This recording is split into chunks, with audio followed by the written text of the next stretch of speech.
Hi everyone, happy to be here to talk to all of you about the new refreshed Rise. We all live our lives with a purpose, and Rise and the philosophy behind Rise is really about that. It's about rising together, creating an impact on our communities together.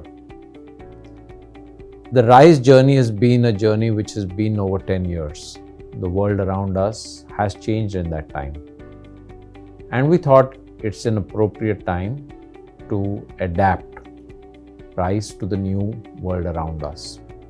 The one significant change in the world around us has been this concept which is called ESG, which is around environment, social, and governance. This is, of course, a very important imperative being a good corporate citizen. But it's also something all our stakeholders expect more and more from us on. And hence, the first Rise pillar has been called Rise for an Equal World. The Rise for an Equal World is around three key ideas, one of which is climate change. The second is around inclusiveness, and the third is around governance. Let me start with governance. Governance and the whole part around ethics has been something very, very core and dear to the group. Right from the time of the founders to now, ethics and ethical behavior has been deeply ingrained in us.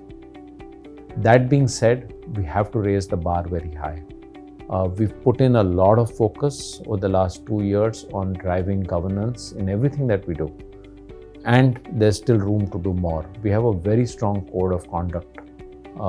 And that code of conduct is something that all of us have to make as a part of our lives.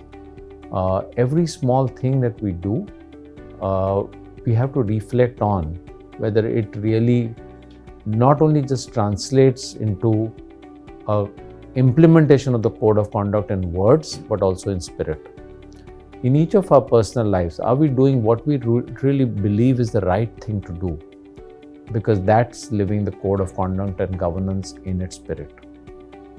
The second word I want to talk around is inclusiveness. And inclusiveness is, of course, around building diversity, but it's not just that. It's also around our leadership behaviors and our behaviors as individuals in the organization.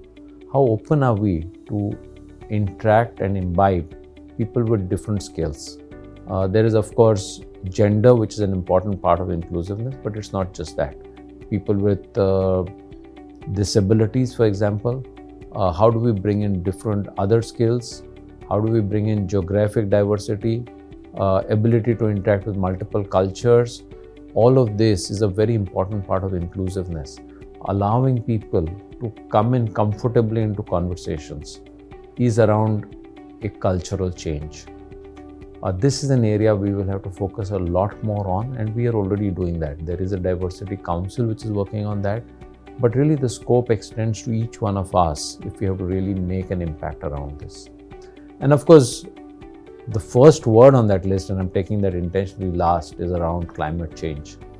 There are multiple things that we're doing around net zero, impacting emission levels, all of that. But really from a business standpoint, in the business in which we are, which is the automotive space, real change is going to come out of the transition to the electric. And that has been a critical area of focus for us. We've announced a very exciting transition plan with many new products in the pipeline, all of which are very exciting products. We're setting up a new company for electric SUVs. We've brought in investment there, and through that whole process, we're also learning as we interact with the British International Investment, which is an investor in that company, the kind of expectations that are there around ESG.